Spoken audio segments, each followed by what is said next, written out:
J'ai un message spécial pour vous, amateurs de violoncelle, si vous pensez parfois à abandonner. Il y a des jours où tout semble difficile, où les progrès paraissent invisibles, des jours où on a l'impression de régresser et qu'on n'a jamais joué aussi mal. On se sent crispé, tendu, mal installé, on joue faux, le son est affreux et rien n'est en rythme. Ces jours-là nous donnent envie de tout laisser tomber, de ranger son violoncelle une bonne fois pour toutes, car décidément tout ça n'est pas pour nous. Mais avant de reposer définitivement votre archet, laissez-moi vous partager quelques pensées qui, je l'espère, vous redonneront courage et motivation.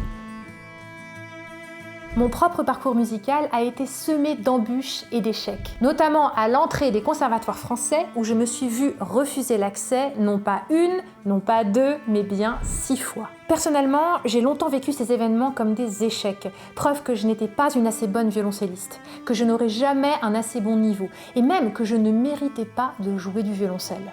Aujourd'hui, je réalise que je n'ai de toute façon jamais correspondu au profil attendu dans les structures officielles et que ces échecs m'ont permis de prendre une autre direction.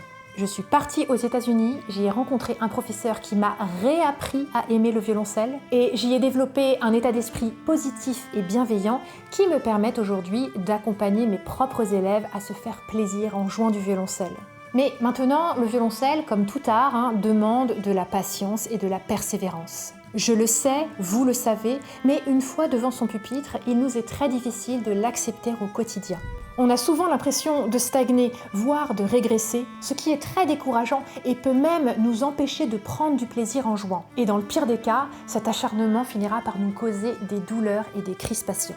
Donc, ce n'est pas la rapidité des progrès qui compte, mais bien la direction que vous prenez, ainsi que l'énergie et la concentration que vous y mettez. En plus, c'est très difficile d'observer nos propres progrès. C'est comme essayer d'observer notre propre enfant grandir alors qu'on le voit tous les jours. Mais si vous allez rejouer un morceau que vous avez terminé il y a 3 mois, je vous assure que vous allez réaliser l'ampleur du chemin parcouru.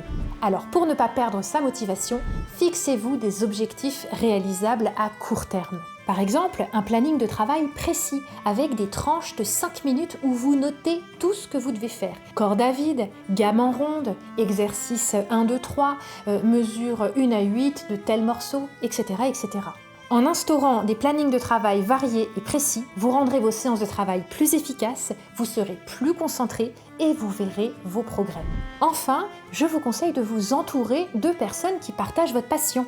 Rejoindre une communauté, que ce soit en ligne ou localement, peut vous apporter un soutien immense. Savoir que vous n'êtes pas seul dans ce voyage peut vraiment faire la différence. Il existe de plus en plus d'orchestres amateurs, d'ensembles informels, de stages, de rassemblements de tout niveau qui vous permettront de partager votre passion du violoncelle et de rester motivé. Si vous avez aimé cette vidéo et que ces conseils vous ont aidé, partagez votre expérience en commentaire afin d'aider et d'inspirer d'autres violoncellistes. N'oubliez pas de vous abonner à cette chaîne pour plus de contenu autour du violoncelle chaque semaine. Ciao à tous!